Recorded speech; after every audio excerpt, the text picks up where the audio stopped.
All right. Let's get started on this little webinar here. Uh, okay, so I'm going to teach you guys in this little webinar very shortly. I'm going to teach you guys what you need to know about bloating, what causes it, and how to fix it, okay? I'm your host, Daniel Tapia. No, that's not bull. That's BS, like Bachelor's of Science, Certified Strength and Conditioning Specialist, Fitness Nutrition Specialist, and Certified Personal Trainer. So before ever getting into this, I just want to ask you guys a few questions just to see if this is something that you probably dealt with. Because if it is, this is probably the answer for you. This is probably where me and you kind of interrelate and see if I can potentially help you. Okay. So first and foremost, do you ever feel uncomfortably bloated? Ever feel gassy for no particular reason? Do you ever feel bloated and gain weight even though you just eaten once a day or even haven't eaten much, right? Have you ever had that stomach growl even though you know it's not a hunger growl? You know what I'm talking about. Like if you're like sitting down and it kind of like one of those that wants to come out, not the burp, but the other end. If you've ever had that like bubble in your stomach, well, I know what you're talking about, okay? So you ever feel like your joints hurt for no particular reason? Or do you ever feel like you're getting sicker than most people? Well, if you've dealt with any of those things, I think I can be of assistance to you. And I want to do this for this challenge and kind of give you some takeaways just to kind of help you out with understanding a little bit more about bloating, where it comes from, and what we can do to help it. And in this, the videos and the webinars that are going to follow this video right here are going to help you more about the science of it as well. But in this video, I kind of want to just talk to you about how we're going to do this challenge, how you're going to benefit from it, and how you succeed with it, okay? And I'll show you at the end, if you stay to the end of this webinar, I'm going to give you a small little meal plan that you can use to actually help you get rid of this bloating, okay? Now, before again, I want to just thank you real quickly. I want to give you a little backstory about why I'm doing this, okay? So a couple of months ago, I started to feel beaten up physically, mentally, and emotionally. To be honest with you, I wondered why I just couldn't stay awake all day. I felt like I was taking naps all day. I was just feeling depressed. I was getting anxious more often. I was getting stress headaches. I couldn't like get a good night's rest. I kept napping throughout the day. I just couldn't resist the urge to feel stressed. I was just always eating, always stressed, always depressed. And it was like a constant, like downhill battle for me. Even though I'm a trainer and like I know all the stuff I know, I still dealt with this stuff. And I was struggling. I was frustrated. And I just kept getting irritated for like no particular reason. Like even these small statements, I remember thinking like, what the heck am I getting mad about this for? My son's mom had came up to me one day and she's like, "Oh, are you going to the gym again?" And I was like, I lashed out against her. I'm like, "What are you talking about? What am I going to, if I'm going to go to the gym again? Of course I'm going to go to the gym." And like, for no reason, I was getting like this. And can you imagine like living around someone that's like that? I'm sure you guys don't want to be like that or don't want to live around someone like that. So if you haven't invited your friends to do this challenge, I invite you to invite them to do this challenge, because at the end of this challenge, you will potentially get rid of all that stuff. And I'm going to teach you all the secret little hacks that I did to get rid of this stuff and how to actually benefit and how you succeed with this, okay? So, so if you've had any of those symptoms or felt like I did, here's the good part. I fixed it, and I want to show you exactly how I did it and teach you to know what to watch for and what to do so you never feel like that again. Isn't that freaking awesome? Well, let's get popping. Now, before we do, y'all gonna learn today. I like this Kevin Hart little part. I think it's very this part of his little thing was very, like, everybody knows this part. But anyways, y'all gonna learn today, okay? Hopefully I teach you guys more than I just kind of throw tons of stuff at you, okay?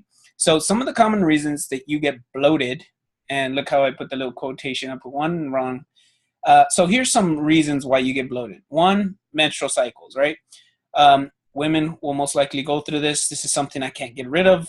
This is something that you're going to go through, ladies. So if you're going through that this week, during your challenge week, I'm sorry for you. I feel sorry, but as we're going to progress through this, I'll teach you some of this stuff, okay? So another thing is allergies. Allergies will cause bloating, inflammation, and it all kind of ties back into inflammation within the gut, right? Hormonal imbalances like antidiuretic hormone and stuff like that, just thyroid problems, things like that will cause the bloating. Stress hormones, cortisol buildup, gut problems, and lots more. Okay, so but here's some problems we can fix. Okay, so here are the things that I see most likely with people that have bloating. Okay, most often than not, they eat too much sodium. Okay, there's a particular part in our body called the sodium potassium pump, and my science wizards out there know what I'm talking about. But the sodium potassium pump is basically like,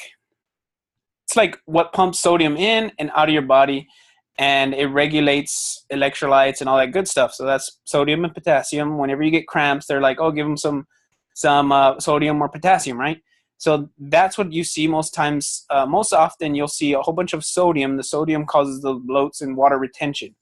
So water retention will cause bloating, okay? And I'm going to teach you some of the things that you're going to need to know about sodium that you can use for your advantage, okay? So here's one thing you want to take some notes maybe, is try not to get more than 5,000 milligrams per day of sodium. Now that sounds like a lot, but in one particular meal at Whataburger or McDonald's, you can easily eat up to 3,000 milligrams, okay? And now I know it sounds like a lot, but 3,000 milligrams is only 3 grams, okay?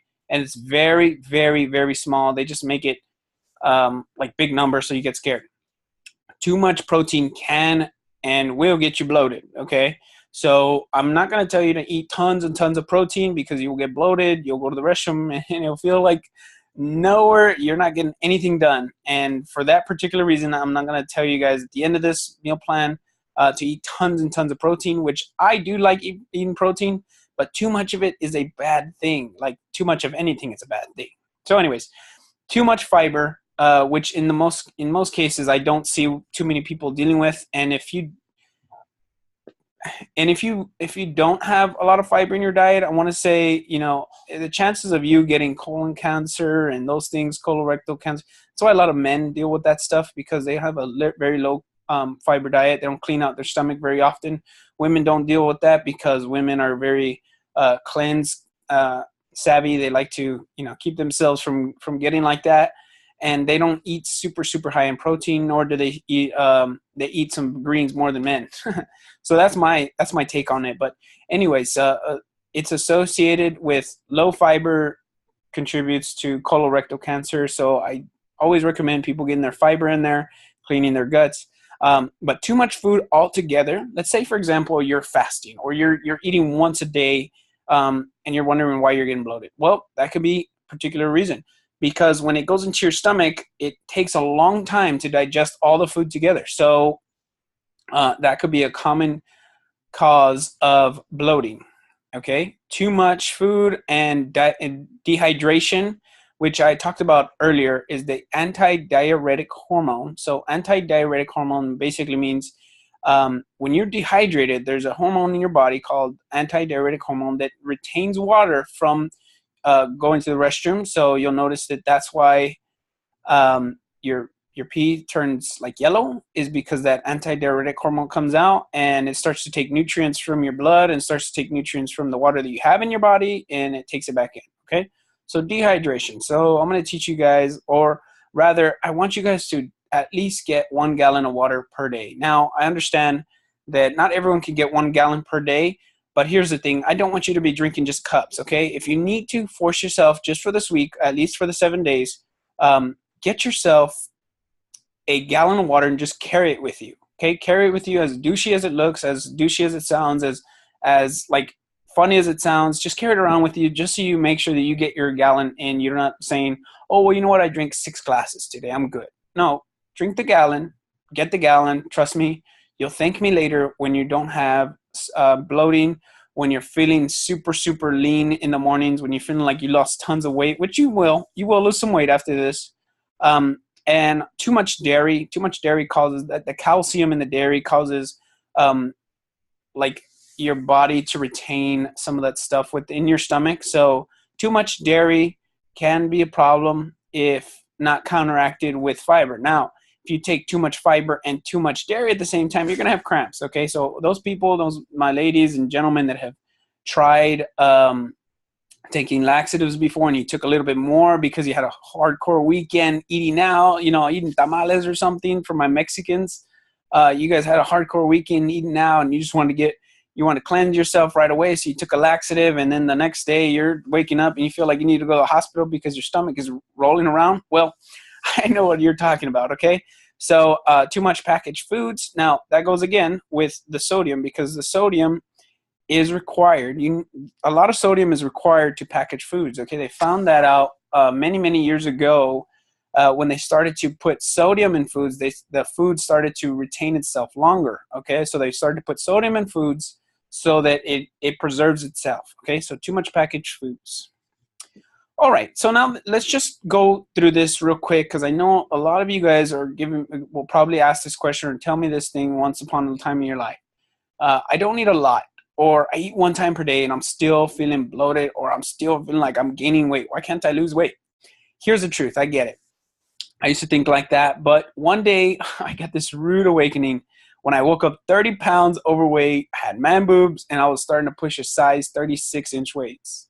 Yeah, but here, you're different. You have me. I went through the trials and errors, and I'm here to tell you guys I've successfully pushed it back, the man boobs. Now I got some man pecs. I got some, I'm not pushing a 36-inch waist. I got 32-inch waist. I feel great. Now I'm still a little bit more overweight, but I have a lot more muscle now, so it evens itself out.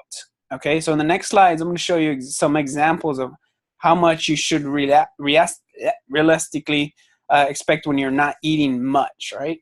So here's some examples of meals that equal up to a daily amount of food for normal people. Okay, so 2,000 calories. If you are eating 2,000 calories per day, I can guarantee it, everyone on this webinar will at least be maintaining their body or losing weight. If you're a woman, 1,500 calories per day is about your normal calories. If you're eating 1,500 calories per day, you're going to be losing weight. I guarantee it. If you're doing like 30 minutes of walking and so on, you're going to be losing weight. Okay, so that just covers that. Okay, 1,500 calories up to 2,000 calories, you'll be okay, as long as you're walking and doing your exercise. Okay, now I do have some clients that have to eat 1,200 calories because they have hypothyroidism, or they have particular instances where they have to eat a certain amount of calories to maintain their weight. Okay, and I'm sure if you're on here, you don't fall into that category, and if you do, just make sure you're already aware of what you're doing. Okay, so here's a common example. Look at this. Burger King. You just have a milkshake, some onion rings, and a burger. That's 2,000 calories, guys. If you eat two of those, if you eat twice a day, you eat two of those, you can easily gain 5 pounds a week. Now, 5 pounds a week, guys. Now that's not something to laugh about. 5 pounds a week is easily 20 pounds a month. So if you just wake up one day and you're 30 pounds overweight like I was, you know now what the equivalent of calories and eating out is to you. Okay, this is right here. Look, guacamole and chips right there from Chipotle. 770 calories. That Coke right there, they're being conservative and said 250 calories, but I am sure that's about 500 calories right in there. And then another 900 calories in this burrito. So that's easily equals up to 2,000 calories. So if you wake up bloated from Chipotle, that's why. Some of these things hide all their calories just because they're calorie dense. And they're not nutrient dense, they're just calorie dense. Okay, you recognize some of these places? Look at this. On your left with the orange juice, that's a plate from IHOP. Okay, that's one of the deluxe breakfasts, I believe. So that actually looks pretty appetizing, but right here on my left, that's 2,000 calories. That's all your day's food. Now imagine if you just ate that once per day. If you go back to what I was saying, you eat one big meal, you're going to feel bloated from that meal, okay? So chances of you feeling bloated, you're eating one per day, you're doing this over and over and over time, you're just going to gain the weight. You're going to feel bloated. You're going to feel lethargic. You're going to feel like angry all the time because you're only getting to eat once per day. Like, oh my gosh, How horrible is that to eat just once a day? Like, what if you want to go out for dinner late at night and eat Olive Garden, which is on my right? And look at that. That small little meal is 2,000 calories with that little wine. I'm sure most of you guys or girls that are watching this don't drink. So I'm glad you don't drink, because alcohol actually causes bloating as well. Alcohol is a type of sugar. But really what goes into, if you're drinking alcohol or beer specifically, it's the yeast that causes that inflammation in your gut and causes you to feel that bloatedness. So, all right. So I wanted to just kind of briefly go over that, and I wanted to just kind of give you a little sample meal plan. Upon waking, this is how you're going to do it, okay? Take your probiotic, take your fish oil. Now, the fish oil, don't worry about it. Just take what's shown on the back of the fish oil box or bottle, whatever you take. Water, lemon, okay? Hot water with lemon. Remember, I told you guys get the lemon. Get the hot water with lemon and a tablespoon of apple cider vinegar, okay? The apple cider vinegar is going to help with gastric emptying, which what I mean by that is the faster in, the faster out, okay? So, you know, sometimes you eat and you need to go to the restroom right after, you know, those type of people. Well, they're gastric emptying, which basically means easy in and easy out. So it speeds up the time, and the lemon helps you out with, because it's like kind of like a diuretic, and the water is an it's water, right? So you're gonna pee it out. It's a diuretic itself, so you're gonna pee it out, but you're actually adding fluid to your gut, and it's gonna help you go to the restroom better. Protein with a protein source with an apple. Okay, so like I said, limit the amount of sodium. Okay, if you got a protein shake or maybe you got like a protein yogurt or something like that, I recommend like the active yogurts. I get them from H-E-B. Now, if you have food allergies to dairy or to some particular thing like that, I recommend looking into some alternatives for you, a protein source for you. But I also recommend that you get an apple, because the apple has a soluble and insoluble fiber. You can take another source of a fruit or vegetable. In this case, you can take any of them. I told you guys just to get whichever ones you want. Berries are good because they have high fiber in there. They're very good with antioxidants, which help you out to combat illness. Okay, and then fruits. I like watermelon because watermelon is 92% water, which means that you don't get a lot of calories from it, but you do get filled up on water. So that's one way to actually get your water content per the day. That's a little hack. That's a little secret. Okay. For lunch, you should probably get a garden salad with some protein. Make sure you get limit the cheese that you put on, limit the ranch that you put on. Make sure you have like a garden salad, which is like pretty much just lettuce, tomatoes, pickles are fine, cucumbers, stuff like that you can put on there. But like I said, limit the amount of cheese that you put on these salads. Okay, and then for another snack, I would recommend another fruit, maybe like a fistful of berries, like a cup of berries, and some type of protein. Like I said before, you can use a shake, or if you have any other alternatives to proteins, fish or protein, chicken, turkey, bison, all that stuff is protein. So you can use any type of protein there. And then dinner, not too many starchy foods, okay? No potatoes, no rice, tortillas, things like that, because those things will eat up in your gut, and you will definitely feel bloated in the morning.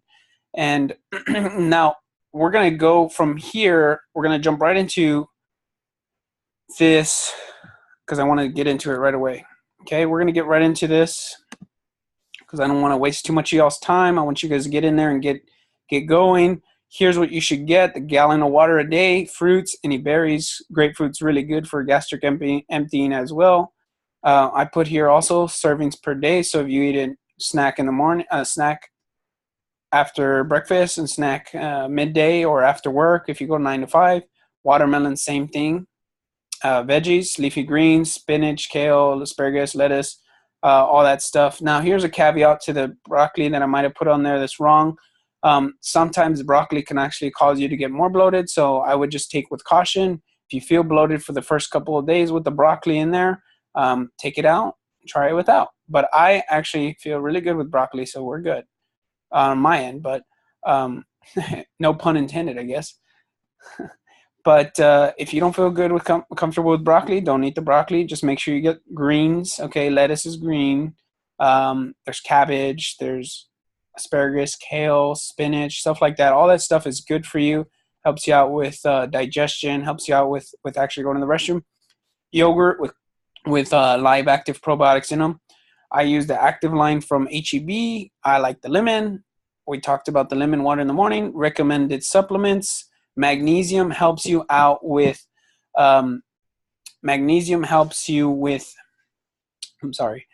smooth muscle contraction, which means the heart. It helps the heart. Now, remember, all this stuff, you made sure that you talked to a doctor before. I don't want anybody dying on me. Not to say anybody will, but I want to make sure that before you do any of these things, you consult a doctor and let them know that you're doing all this stuff, okay? Magnesium, don't take more than 400 milligrams per day. Okay, you can take it with foods. Dark chocolate has a good source of magnesium. Almonds have it. Peanuts, cashews, stuff like that has good amount of magnesium in them. Okay. So the apple cider vinegar, you're gonna take 1 teaspoon with the water, which you'll take in the morning. The probiotic you'll take in the morning. Melatonin, here's the thing, okay? Melatonin you'll take right before bed, 5. If you're just starting off with melatonin, the melatonin is to help you reset your circadian rhythm. So let's say, for example, you go to sleep at 12 a.m. one night and 10 p.m. the next night, and then 2 a.m. the next night. Your circadian rhythm, which is your natural sleeping habits, get all mixed up, and you start to get stressed out, and you start to get depressed. You start to, like, when people miss their sleeping, they get crazy, okay? They get real crazy. So melatonin, what it does is it helps you reset that circadian rhythm, okay? And I did a test for myself. When I take 10 milligrams, I sleep deeper and longer. I get a better night's sleep. And then I'll teach you guys in the next video. Well, not in the next video, but in one of these videos before the challenge is over, I'm going to teach you a secret hack that I use to actually get more sleep, more quality sleep in less amount of time. Okay, even if you're an insomniac, which means you can't sleep at night. If you have that problem, I can tell you from experience and just from the science of it, I can help you. Okay, I can help you sleep better, and if you sleep better, the cortisol in your body, which is what causes bloating, will go down. Okay, so that's good.